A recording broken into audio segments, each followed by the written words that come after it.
ఒక ఐఏఎస్ అధికారి చెప్తున్నారు, sir we received a good news sir అని చెప్పారు ఆయన.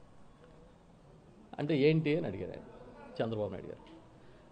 సార్ వరల్డ్ బ్యాంక్ 15,000 కోట్ల రూపాయలు రుణం మంజూరు చేస్తూ మనకి ఆదేశాలు వచ్చినాయి సార్. అందులో 25% డబ్బులు ముందే ఇచ్చేస్తారు సార్. అంటే 3,700 కోట్ల చిల్లర ముందు వచ్చేస్తారు సార్ మనకి. దీంతో మనం బ్రహ్మాండంగా అమరావతి పనులు మొదలుపెట్టేయచ్చు సార్ అంటే సభలో అధికారులతో సహా అందరూ చప్పట్లు కొట్టారు. నేను వీడియో చూసా. 15,000 కోట్ల రూపాయలు అమరావతికి అప్పు దొరికిందన్న ఆనందం ఈ రాష్ట్రంలో పేదలకి 10 రూపాయలు మేలు చేయలేకపోతుందన్న ఆనందంతో సమానంగా లేకపోయింది.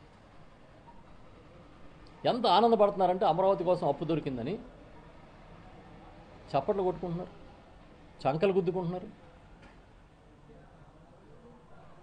అర్జెంటుగా అమరావతిని నిర్మాణం చేసి తాను చరిత్రలో తన వాళ్ళ కోసం నిలబడిపోవాలనే తాపత్రమే కదా.